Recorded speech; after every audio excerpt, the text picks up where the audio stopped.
जय माता दी, हर हर महादेव। अगर आपके फेस पर बहुत सारे दाग धब्बे हैं, पिंपल्स हैं, काले घेरे हैं या फिर बॉडी पर कहीं पर भी दाग धब्बे हैं तो ये वीडियो आपके लिए ही है। इस वीडियो में हम आपको इन पिंपल्स, डार्क सर्कल्स और दाग धब्बों को दूर करने के लिए बहुत ही इफेक्टिव 3 उपाय बताएंगे। चलिए बात करते हैं अपने पहले उपाय की। इस उपाय को करने के लिए आपको लेनी है एक बेलपत्र जो कहीं से भी कटी फटी ना हो, और लेना है एक तांबे का कलश जिसमें जल भरना है अपने घर से। अब आपको ये एक बेलपत्र तांबे के कलश को लेकर जाना है शिव मंदिर, और शिव मंदिर में शिवलिंग के पास उत्तर दिशा की ओर फेस करके बैठ जाना है। अब आप जो एक बेलपत्र लाए हो उसको आपको शिवलिंग पर शूल टंकेश्वर महादेव का स्मरण करते हुए शिवलिंग पर समर्पित करना है। बेलपत्र की डंडी रहेगी माता अशोक सुंदरी की तरफ और पत्ती रहेगी आपकी तरफ। अब आप तांबे के कलश में जो जल लाए हो उस जल को आपको शिवलिंग पर श्री शिवाय नमस्तुभ्यम का स्मरण करते हुए समर्पित करना है। अब ये जल जलाधारी से होकर नीचे गिरेगा, तब इस जल को किसी पात्र में रोक लेना और इस जल को अपने घर ले जाना। अब आपके फेस पर या फिर बॉडी पर जहां पर भी दाग धब्बे या पिंपल्स हैं वहां पर आपको इस जल को डेली शूल टंकेश्वर महादेव का नाम लेकर लगाना है। याद रखना, आपको इस जल को केवल 4 से 5 दिन ही लगाना है। इसके बाद आपको फिर से ये उपाय करना है और फिर से जल पात्र में लेना है और फिर उस जल को अपने दाग धब्बों पर लगाना है। जो भी व्यक्ति इस उपाय को करता है उसके चेहरे और शरीर के सारे दाग धब्बे दूर हो जाते हैं और उसे चांदी की समान चमकती हुई स्किन प्राप्त होती है। आगे बढ़ते हैं, बात करते हैं अपने दूसरे उपाय की। लेकिन उससे पहले जो लोग इस चैनल पर पहली बार आए हैं और मेरी आवाज़ को पहली बार सुन रहे हो उनसे रिक्वेस्ट है कि चैनल को सब्सक्राइब जरूर करिएगा, वीडियो को लाइक करिएगा।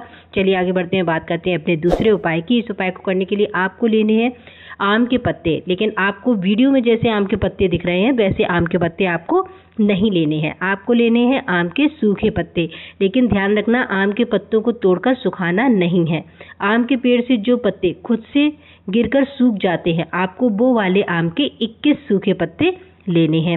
अब आपको इन आम के सूखे पत्तों को अपने घर लेकर जाना है और इनको जलाना है। जलाने के बाद जो भस्म प्राप्त होगी इस भस्म को एक सफ़ेद कपड़े में रख लेना है और फिर इस भस्म को लेकर जाना है शिव मंदिर।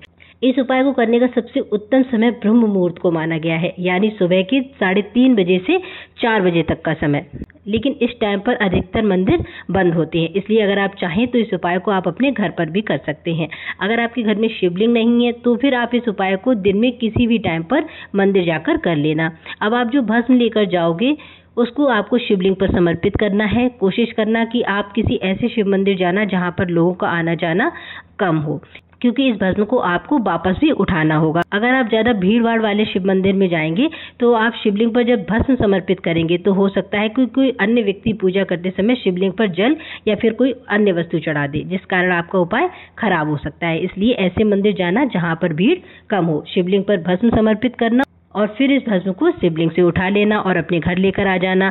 अब आप जो भस्म लेकर आए हो शिवलिंग से उठाकर उसमें आपको मिलाना है गाय का देसी घी और अच्छा सा पेस्ट बना लेना है। अब आपके चेहरे पर जहाँ पर भी दाग धब्बे हैं या फिर शरीर पर जहाँ पर भी दाग धब्बे हैं वहाँ पर इस भस्म और घी वाले पेस्ट को लगा लेना है। लगाकर आधे घंटे के लिए इसको छोड़ देना और फिर इसको धोकर या फिर नहाकर साफ कर लेना। इस उपाय को करने से आपके शरीर या चेहरे पर जहाँ पर भी दाग धब्बे हैं वो सब खत्म हो जाएंगे। आगे बढ़ते हैं, बात करते हैं अपने चौथे उपाय की। इस उपाय को करने के लिए आपको लेना है थोड़ा सा घी, लाल चंदन पाउडर, और इस लाल चंदन पाउडर में थोड़ा सा पानी मिलाकर इसका पेस्ट बनाना है। इसके बाद आपको लेना है पीला चंदन पाउडर और इसका भी पेस्ट तैयार कर लेना है। अगर आपके पास अष्टगंध हो तो आप अष्टगंध यूज कर लेना। अब आपको लेनी है एक बेलपत्र जो कहीं से भी कटी फटी ना हो। इन सब चीजों को लेकर जाना है शिव मंदिर और शिव मंदिर में शिवलिंग के पास उत्तर दिशा की ओर फेस करके बैठ जाना है। अब आप जो एक बेलपत्र लाए हो आपको उसकी सबसे बड़ी वाली पत्ती पर लाल चंदन के लेप से लेपन करना है। फिर इसके बाद आपको बेलपत्र की 2 छोटी वाली पत्तियों पर पीले चंदन से लेपन करना है और इसके बाद जिस स्थान पर ये तीनों पत्तियां यानी 2 छोटी पत्तियां और बड़ी वाली पत्ती आपस में मिलती हैं उस स्थान पर यानी डंडी पर आपको लगाना है घी और शिवलिंग में माता अशोक सुंदरी वाले स्थान पर इस चंदन के लेप और घी वाली बेलपत्र को समर्पित कर देना है श्री शिवाय नमस्तुभ्यम का स्मरण करते हुए। ध्यान रखना, आपने जिस साइड पर बेलपत्र पर चंदन और घी लगाया है ना वो साइड रहेगा शिवलिंग की तरफ, यानी वो साइड शिवलिंग को टच करता हुआ होना चाहिए। अब आपको माता अशोक सुंदरी से प्रार्थना करनी है कि माँ, हमारे चेहरे और शरीर पर बहुत दाग धब्बे हैं, बहुत सारे पिंपल्स हैं, हम दवा करा रहे हैं फिर भी हमको आराम नहीं हो पा रहा है। आप कृपा करिए और हमारे चेहरे से इन दाग धब्बों को दूर करिए। अगर आप और भी कुछ कहना चाहो तो वो भी कह देना। इसके बाद शिवलिंग पर 1 लोटा जल समर्पित कर देना। अब ये जल जलाधारी से होकर और चंदन वाले बेलपत्र से होकर नीचे गिरेगा। तब इस जल को किसी पात्र में ले लेना और अपने घर ले आना। फिर आपके चेहरे या शरीर पर जहाँ पर भी दाग धब्बे हैं या पिंपल्स हैं, उस स्थान पर आपको इस जल को 4 से 5 दिन लगाना है। जो भी व्यक्ति इस उपाय को करता है उसके चेहरे पर या फिर शरीर पर जहाँ भी दाग धब्बे होते हैं वो सारे के सारे दूर हो जाते हैं। आज की वीडियो में इतना ही। अगर आपको वीडियो में बताए गए उपाय अच्छे लगे हों तो चैनल को सब्सक्राइब जरूर करिएगा, वीडियो को लाइक करिएगा। हर हर महादेव।